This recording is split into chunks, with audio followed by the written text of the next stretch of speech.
جائزة الرحمة للذكر قد لاحت كضياء البدر، قد عم سناها مسجدنا بالرحمة جاءت والبشر، وأتت لتقول لكم صبرا فالليل نحن اليوم سعداء والله سعادة كبيرة أن نشهد المسابقة الرمضانية الخامسة في هذا المجمع. وأنا شخصيا حقيقة يعني بأمانة كان لي حظ كبيرا، هذه هي المسابقة الثالثة وأنا أحضر في هذا المجمع. وما يسرني أن كل عام أجد أن هنالك تطور، وأجد أن هذه المسابقة تتوسع أكثر، فهذا يؤكد أن القائمين على أمر هذه المسابقة وعلى أمر هذا المجمع لديهم خطة واضحة ويمشون بخطة ثابتة في خدمة القرآن. فنسأل الله سبحانه وتعالى أن يوفقهم ويسدد خطاهم ويواصلوا إن شاء الله في هذه المسيرة حتى تكون إن شاء الله مسابقة مجمع حاج بلول الرمضانية مسابقة عالمية بإذن الله سبحانه وتعالى.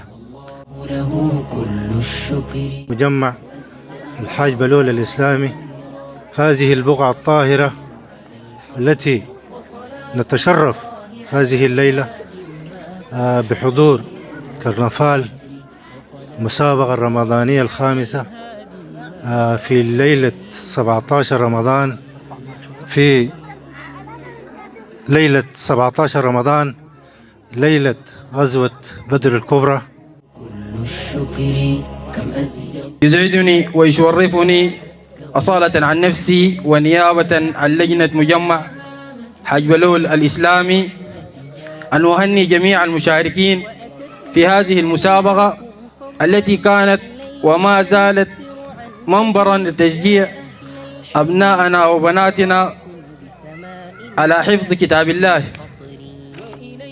وربط قلوبهم بالقرآن الكريم قولا وعملا. لقد لمسنا في هذه الدورة روح التنافس الشريف والاجتهاد الصادق. أشكر جميع أعضاء لجنة التحكيم وهم معنا لمدة 3 أيام متواصلة. خالص الشكر والتقدير وعظيم الامتنان لراعي هذه المسابقة المستشار مصطفى أحمد المرضي تقديرا لدعمه السخي واهتمامه الكبير بهذه المسابقة. نرسل التحايا لجميع الداعمين لهذه المسابقة. هذه المسابقة شارك بها أكثر من 7 مراكز، شارك بها أكثر من 170 متسابق من الرجال والنساء.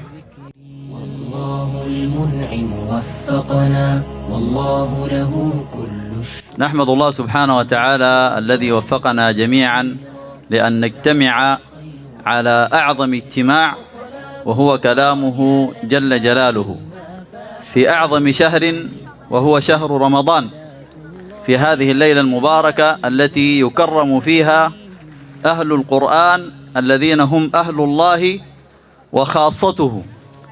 فلا أعظم من هذا الاجتماع ولا أجل من هذا التكريم ولا أبرك من هذه الجلسة التي جلسناها واجتمعنا فيها، فنحمد الله سبحانه وتعالى أولا وأخيرا.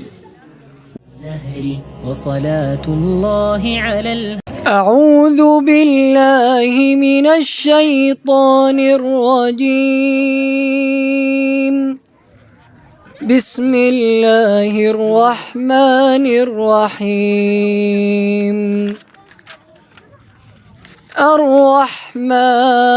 الرحمن علم القرآن خلق الإنسان علمه البيان. بسم الله الرحمن الرحيم. يا عبادي الذين آمنوا إن أرضي واسعة فإياي فاعبدون. كل نفس ذائقة الموت ثم إلينا ترجعون. هو الله الذي لا إله إلا هو الملك القدوس السلام المؤمن المهيمن العزيز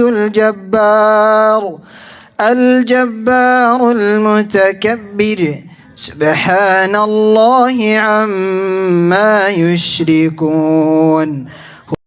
جائزة الرحمة للذكر قد لاحت كضياء البدر، قد عم سناها مسجدنا بالرحمة جاءت والبشر، وأتت لتقول لكم صبرا فالليل سيسفر عن فجري. يا أهل الحي فبشراكم بسماء جادت بالقطر، وإليها أقبل طلاب واغتنموا ساعات العمر، يحدوهم شوق وحماس والجد أمامهم يجري، بقلوب قد ملئت نورا بكلام الله مدى الدهر. ب3 أجزاء بدأوا عقدوا العزمات إلى النصر، ب82 أتموا وبفضل الواحد في يسري، وعليها قام